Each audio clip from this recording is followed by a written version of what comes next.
11월 마지막 주일에 하나님의 전에 나와 예배하는 여러분들 가운데 우리 하나님께서 주시는 은혜와 사랑과 평안이 함께 하시기를 주님의 이름으로 축원합니다. 우리는 지난 한 달 동안 많은 일들을 함께 경험했습니다. 전도 초청 예배를 통해서 하나님 앞에 새로 나오는 생명들을 함께 보는 기쁨을 함께 나누었고요. 추수감사절 찬양 예배 시간에 정말 잔잔했지만 기쁨과 감사가 넘치는 아름다운 찬양을 통해서 하나님의 은혜를 경험하기도 했습니다. 그리고 지난 몇 주 동안 갑작스러운 질병으로 병원에 입원하신 분들이 참 여러 분 계셨습니다. 그 가운데는 빠르게 회복이 되셔서 퇴원하신 분들도 계시고, 또 어떤 분들은 조금 중한 질병으로 인해서 집중 치료가 필요하신 분들도 계십니다. 또 예기치 못한 사고로 인해서 고통을 당하시는 분들도 계시고, 또 노인성 질환 때문에 수술을 받으시고 병상에 계신 분도 계십니다.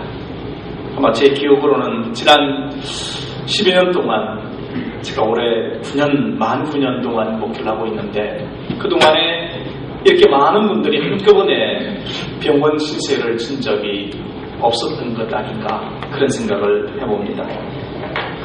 사실 따지고 본다면 건강의 문제만이 아니라고 생각합니다.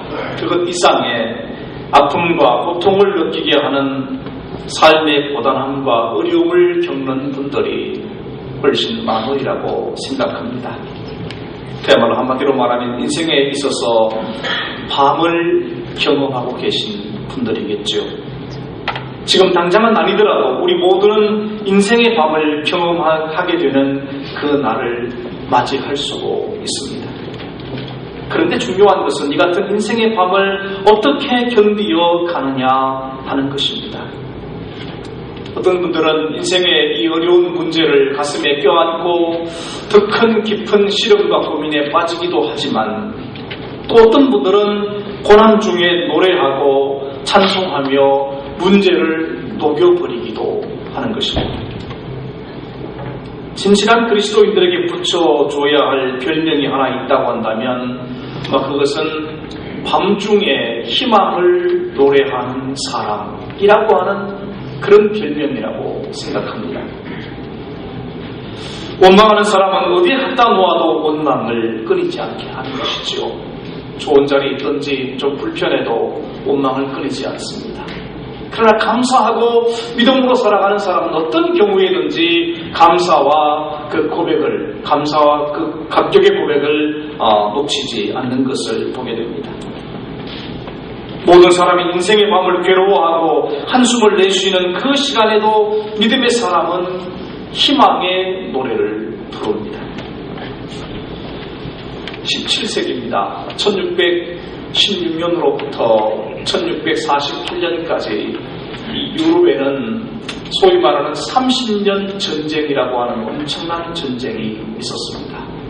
여러분, 우리 6.25 전쟁 한 3년 치렀는데 엄청난 아픔을 겪었잖아요. 유럽 전체가 30년 동안이나 전쟁을 벌였습니다. 근데 더 가슴 아픈 것은 이 전쟁이 그냥 전쟁이 아니고요, 종교 전쟁이었습니다. 우리 개신교와 가톨릭 간의 이 세력 싸움이라고 하는 엄청난 전쟁을 벌였는데, 이 전쟁에 함께했던 나라들이 이렇습니다. 독일, 네덜란드, 영국, 덴마크, 프랑스, 스웨덴, 오스트리아, 에스파냐. 다시 말하면 그 당시에 유럽에서 국가를 이루고 있던 대부분의 나라들이 이 전쟁에 참전을 해서 정말 뼈아픈 전쟁을 치렀습니다. 물론 이 전쟁은 1648년 마지막 협의로 끝이 났죠. 그때는 개신교와 가톨릭과 루터파를 서로 존중하기로 한다, 이렇게 해서 전쟁은 끝이 났습니다. 사실 가만히 생각을 해보면 이런 전쟁과 아픔 속에서 사람들이 어떻게 버텨나갔을까, 그런 생각을 해보게 됩니다. 정말 이 고통스러운 절망의 상황 속에서 낙심하고 그렇게 살았을 것 같은 그런 생각을 하게 되는데, 사실은 그렇지 않습니다. 놀랍게도 이 30년 전쟁 기간 동안에 엄청난 찬양과 찬송이 만들어지고 불려졌다는 것입니다. 환켄 나우어라고 하는 음악가가 이 당시에 불려졌던 노래들을 수집해 보았더니 정말 주옥같은 노래가 32,000곡이나 되었다. 그런 결과를 내놓았어요. 좀 더 지난 다음에 웨첼이라고 하는 음악가가 다시 노래를 수집해 봤더니 무려 55,000곡이 되었다는 것입니다. 여러분, 30년 이 전쟁을 통해서 평화스러울 때 부르지 못했던 찬송이 이 전쟁통에 성도들의 입을 통해서 불려지고 그것이 찬송이 되고 찬양이 되고 노래가 되었다는 것입니다. 이 사실은 오늘을 살아가는 우리 그리스도인들에게 무엇을 가르쳐 주고 있습니까? 진실한 그리스도인은 고난 가운데서도 노래하고 환난 가운데서도 찬송한다는 사실을 보여줍니다.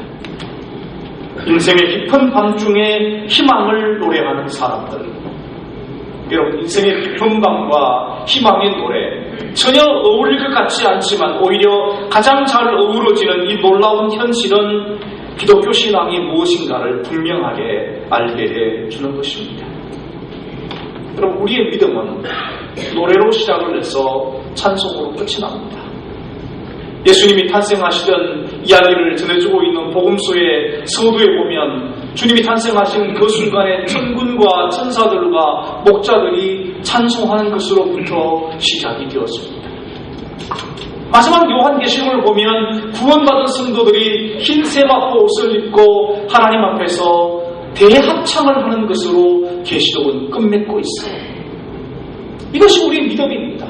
찬송으로 시작을 해서 찬송으로 끝나는 그런 것이 우리의 신앙의 삶인 것입니다. 기독교 신앙과 찬송은 결코 분리될 수 없습니다. 여러분, 기쁜 날, 생일, 기념일, 좋은 날에도 우리가 찬송을 부르지만 장례식에도 우리는 찬송을 부릅니다. 믿음 안에서는 다양한 찬송이 넘쳐납니다. 빛나는 날에는 감사와 기쁨의 찬양을 우리가 부르게 되는 것이고요. 어려움과 어려움 속에서는, 어둠과 어려움 속에서는 심금을 울리는 애절한 찬송도 있습니다. 그리스도인, 그는 밤중에도 희망을 노래하는 사람들입니다. 오늘 본문의 말씀 10절을 보시면 이렇게 표현합니다. 밤중에 노래를 주시는 하나님을 왜 찾지 않느냐, 이렇게 말씀하고 있습니다. 인생의 밤중에 노래하게 하시는, 노래를 주시는 왜 그 하나님을 기억하지 못하느냐, 이렇게 지금 말씀하고 있는 겁니다. 사도행전 16장을 보면 바울과 실라가 빌립보에서 복음을 전하다가 귀신 들려서 점을 치는 한 요종이 계속 따라다니며 괴롭히니까 귀신을 쫓아내어서 그녀를 온전하게 해주었습니다. 근데 그것이 문제가 되어서 바울과 실라가 매를 맞고 감옥에 갇히는 그런 억울함을 당하게 되죠. 근데 그 억울하고 힘든 그 밤에 바울과 실라는 억울하다고 불평하지 않았습니다. 오히려 그들은 감옥 안에서 기도하고 찬송을 불렀고 그 소리를 거기 있는 모든 사람이 다 들었다. 성경은 그렇게 말합니다.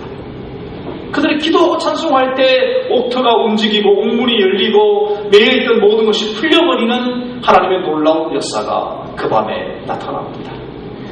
그로 인해서 그들을 지키던 간수와 그의 가족들이 구원을 받았고 결국은 루디아와 함께 빌립보 교회가 세워지는 역사가 나타난 것이죠. 가만히 생각을 해보면 우리들도 삶의 순간순간마다 찬양과 함께 살아왔습니다. 여러분들이 자주 부르시는 찬송과 찬양이 무엇입니까? 제가 1월 신년 축복 신방을 하면서 꼭 가정마다 이 가정의 찬송이 무엇입니까? 제가 물어봅니다. 여러분, 평소에 늘 부르는 찬양이 있어야 합니다. 제 개인적으로 생각을 해본다면 정말 찬양이 얼마나 위대한 것인가를 고백하지 않을 수 없습니다. 제가 고등학교 다니던 시절에 정말 믿지 않는 부모님들에게 나 이제 신학교에 가야 됩니다, 이 말을 하기가 너무너무 힘들었습니다. 그때 밤마다 교회에 가서 기도하면서 불렀던 찬송이 있습니다. 주께서 내길 예비하시네, 주께서 내길 예비하시네. 그 찬양을 부르면서 얼마나 울고 기도했는지 모릅니다. 하나님이 응답하셨죠. 그리고 목회를 시작하고 나자 목회지를 사실 여러 번 옮겼습니다. 시골교회 가서 목회하기도 하고 또 전도사로 가서 있기도 하고 또 부모사로 하기도 하고, 그때마다 제가 마지막에 그 교회들을 떠나면서 불렀던 찬송이 있습니다. 나의 영원하신 기업, 생명보다 귀하다. 하나님이 나의 기업이니 어디로 가라고 하시든지 제가 갑니다. 그러면서 불렀던 찬송 기억합니다. 지금 생각해보면 하나님이 나의 찬송을 들으시고 응답하셨고 오늘 이 자리에 있게 하신 것입니다. 아마 저만이 아닐 것입니다. 여러분들도 가끔 마음을 채워주고 내 영혼에 감동을 주는 그런 찬양과 찬송이 있을 것입니다. 어떤 찬양은 거듭거듭 부르게 되고 또 그 찬양 소리만 나면 마음에 진한 감동과 소망과 힘이 솟아나는 그런 찬양이 있을 것입니다. 여러분, 그 찬양을 하고 우리 믿음의 삶을 이어오는 것입니다. 혹시 그렇지 않으시다면 이제 한번 찬송과 찬양을 시작해 보시기 바랍니다. 홀로 외롭다고 생각하시다면 주님이여 이 손을 꼭 잡고 하소서, 좋은 찬양이 있습니다. 한번 그 찬송을 한번 불러보십시오. 삶에 대한 용기와 힘이 나지 않는다면 나의 등 뒤에서 나를 도우시는 주 일어나 걸으라 내가 새 힘을 주리니, 그런 찬양을 한번 해보십시오. 주님을 위해 살고 싶고 하나님께 영광이 되는 삶을 지속하고 싶다면 사명이라는 찬양도 좋습니다. 주님이 홀로 가신 그 길 이제 나도 따라갑니다. 그런 찬양을 하다 보면 우리 마음속에 정말 하나님 주시는 감동과 힘이 솟아나는 것을 보면 고백하지 않을 수가 없게 됩니다. 갑작스러운 어려움과 고난이 앞길을 막아선다면 오신실하신 주 내 아버지여 늘 함께 하시니 두려움 없습니다. 고백하는 찬송을 해보시기 바랍니다. 이 세상에서 고난과 고통을 당하지 않는 사람은 아무도 없습니다. 그런데 문제는 나만이 이 고난을 당한다고 생각하면 그것이 무거운 짐이 되어지는 것입니다. 세상 사람들이 모두 고난의 밤이라고 걱정하고 염려하는 그때 우리 그리스도인들은 희망을 노래하고 희망을 만들어 갈 수 있습니다. 왜냐하면 하나님이 밤중에 우리에게 희망의 노래를 주시기 때문입니다. 그렇다면 우리가 당하는 고난이 무엇이며 우리는 어떤 노래를 불러야 하겠습니까? 첫 번째로 고난은 여러 가지 이유로 찾아옵니다. 여러분, 먼저 자신의 잘못으로 인하여 당하는 고난도 있습니다. 이런 당연한 것입니다.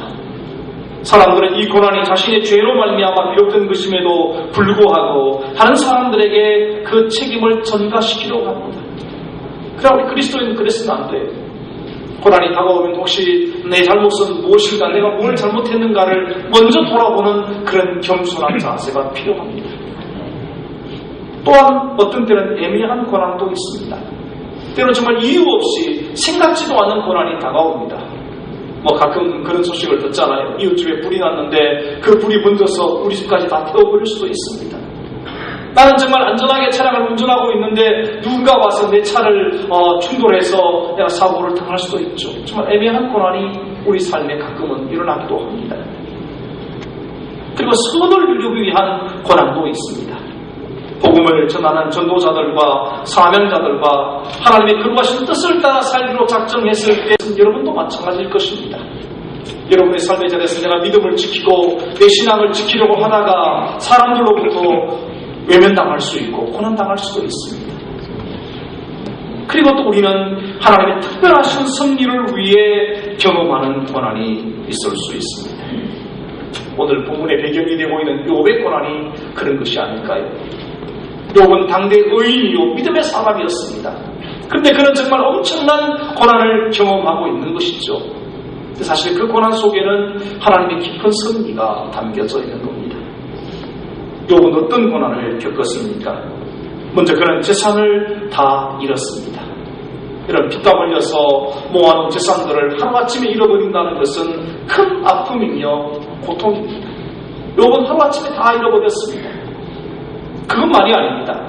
하루아침에 자식들을 다 잃어버리는 고난을 그는 겪습니다. 그는 다복해서 10명의 자녀들을 두었는데 큰아들 집에서 잔치를 벌이다가 집이 무너져서 온 자녀들이 다 한꺼번에 죽어버렸습니다.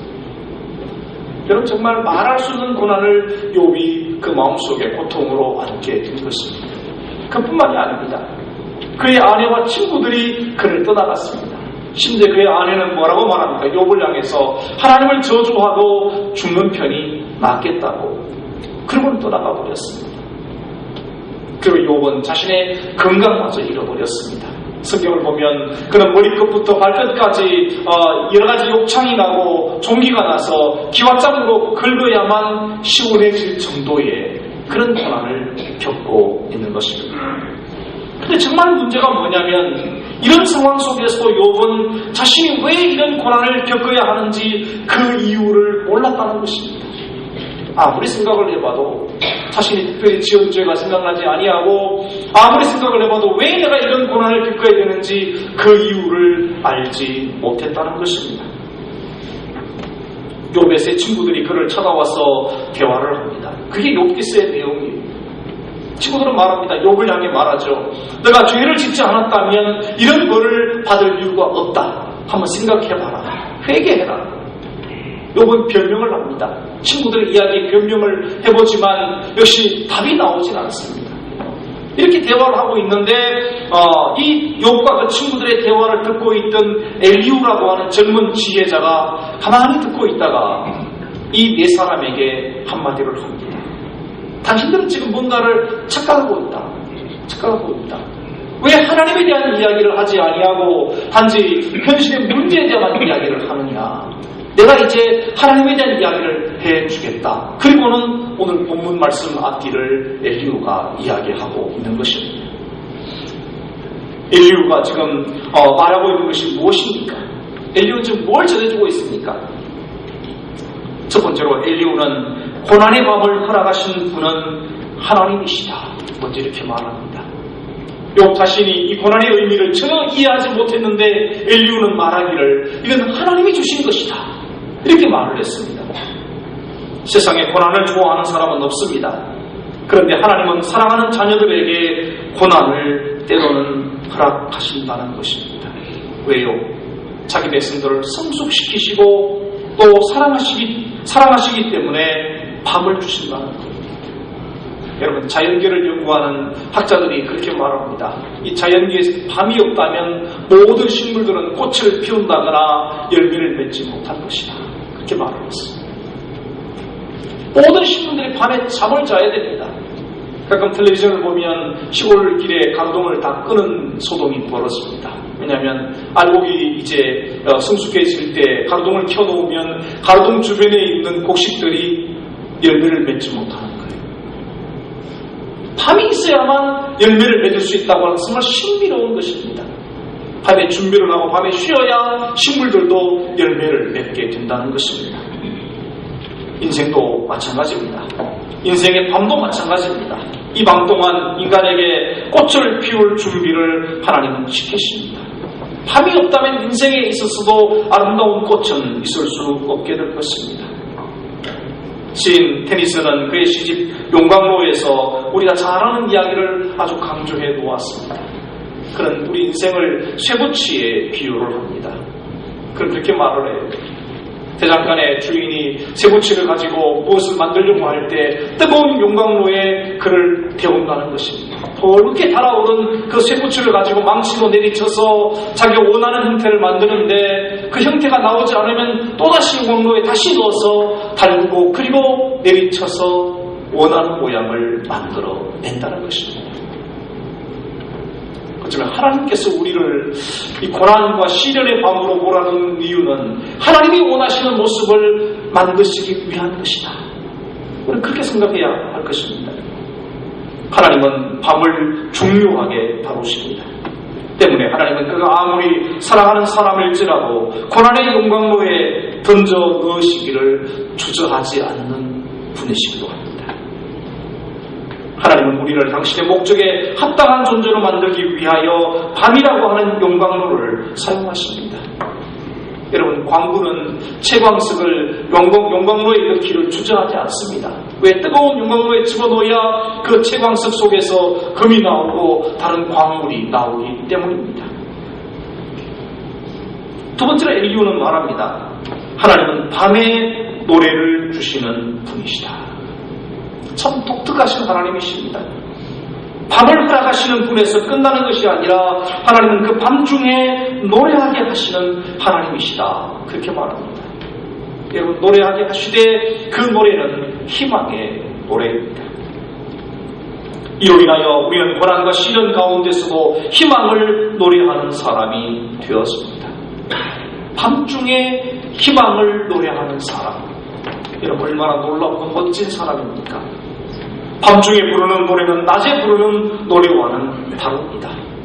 그렇죠? 만물이 다 고요함 속에 침묵하고 보이는 것이 아무것도 없습니다. 칠흑 같은 어두움, 그리고 나에게 남은 것은 고독과 외로움, 그리고 또 하나 남은 것이 있다면 처절한 실패와 눈물일 뿐일 때, 바로 이 속에서 무덤을 깨치고 나오듯이 부르는 찬양은 정말 우리의 영혼을 새롭게 하는 것입니다.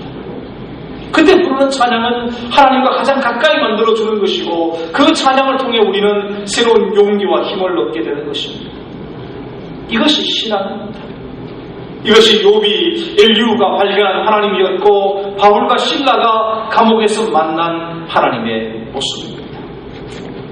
여러분, 혹시 여러분 가운데 비록 지금 인생의 어두운 밤을 보내고 있는 분이 계시다면, 하나님이 내 곁에 계심을 믿고 낙심하지 마시고 믿음의 기도를 드리고 희망의 노래를 불러보십시오. 여러분, 이렇게 기도하십시오. 밤중에 희망을 노래하게 하시는 하나님, 제가 지금 밤중에 있습니다. 그러나 감사합니다. 하나님, 제가 너무 어려운 처지에 놓이게 되었습니다. 그러나 감사합니다. 이 모든 것을 합력하여 선을 이루게 해 주실 것을 믿습니다. 주께서 나를 단련하신 후에는 내가 정금같이 나올 줄 믿습니다. 주여, 풀무가 뜨거울수록 더욱 순수한 금이 나옴을 믿습니다. 현재 우리가 행하는 고난은 장차 우리가 누릴 영광과 좋게 비교할 수 없음을 믿습니다. 여러분, 그렇게 기도해 보십시오. 사랑하는 여러분, 특별히 인생의 밤을 지나고 계신 성도 여러분, 하나님이 주시는 희망의 노래를 부르실 수 있기를 바랍니다. 무엇보다 여러분 자신을 위해서 희망의 노래를 부르십시오.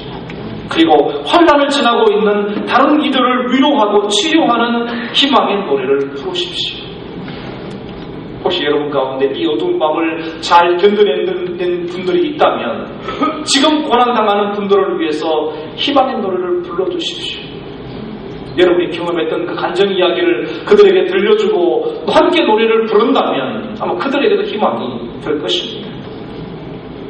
상처가 사명이 되고 그것이 능력이 되는 하나님의 은혜를 노래하십시오. 그리고 마지막으로 내 영혼이 맑아지는 노래를 부르십시오.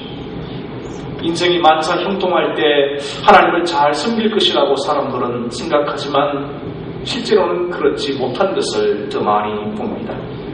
풍요로운 환경이 우리로 하여금 교만과 교만에 빠지게 하고 우리의 나태함과 거드름만 늘어나게 할 때가 훨씬 많습니다. 그러나 고난의 밤에 우리는 우리 자신을 진솔하게 볼 수 있게 되고, 혹독한 삶의 시련 속에서 하나님의 피조물로서 하나님 밖에 의지할 자가 없다는 것을 고백하게 되는 순간이 더 많을 것입니다.